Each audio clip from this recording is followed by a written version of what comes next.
Well, there's mounting speculation that former President Obama and his top aides are behind the leaks dogging President Trump's administration. According to sources in a New York Times investigation this week, Obama White House officials wanted to leave a clear trail of intelligence for investigators. So is this really the revenge of the losers? Joining me now, former spokesman for the U.S., ambassador to the United Nations, Rick Grinnell. So, Rick, good evening. Thanks for being here with us tonight. A lot of breaking news.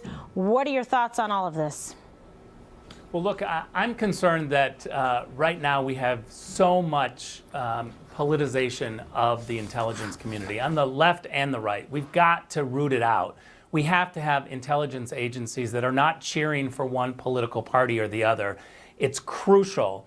And it's also troubling to hear the previous guest talk about that there could have been a wiretap approval in order to do due diligence. And think about that, Kimberly. I know you're a lawyer, and the idea that you would put something forward just to double check during a highly partisan presidential campaign is really outrageous. We know that the original approval or request was denied in June, and then there may have been one that was approved after that. Meanwhile, in the middle of that, we had the Obama and Hillary surrogates screaming about Russian ties and really trying to make the case that there must be something there because they see smoke. So, of course, a partisan intelligence community is then going to say, well, we should do due diligence to make sure that this is not happening. I find that all outrageous. We must have an intelligence community that's grown up enough,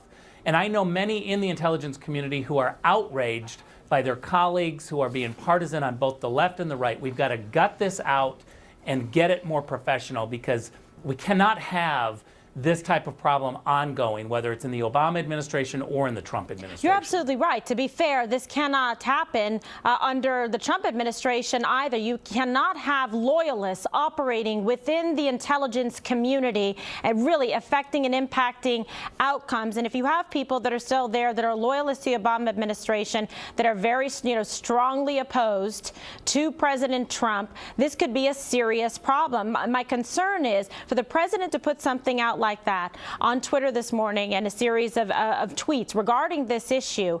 It makes me think that he was privy to some information that he had just received that was upsetting enough that he took to Twitter to put it out there. Well, we do know that there have been massive intelligence leaks trying to embarrass President Trump from the beginning, even during the transition when he was president-elect. Right. We saw transcripts. The New York Times has reported on possible transcripts in the Mike Flynn calls. We know that they tried to embarrass the president with his calls with other heads of state. So we know that it's been out there, and hopefully that the Trump team has been going through the intelligence community leadership and asking them to get rid of the partisans, whether they be left or right. Get rid of them. We cannot have this. The one troubling thing that I have to say throughout all of the campaign is that we saw a second-term president, President Obama, become so partisan in the election. He was campaigning for Hillary. He literally said that if you didn't vote for Hillary Clinton, that he would take it as an affront to him. Now, that partisanship in the second term at the end of your administration signals that you're really putting your thumb on the scale with all the levers of government. There seems to be a lot of smoke here, and I feel that our regulators, Congress, congressional leaders must step in and come clean. I want to see the transcripts from all the possible allegations about Trump ties or Trump associate ties to Russia. Let's get it all out there, and let's be clear about what the intelligence community is doing when they say they're doing their due diligence. Absolutely, because they can't be making these kind of allegations, and we're hearing these stories. We need to know the truth and the facts and get to the bottom of it and see the transcripts to see what's actually going on, because if there are misdeeds, in fact, or criminal activity, they've got to get to the bottom of it. Rick, thank you so much for your perspective tonight.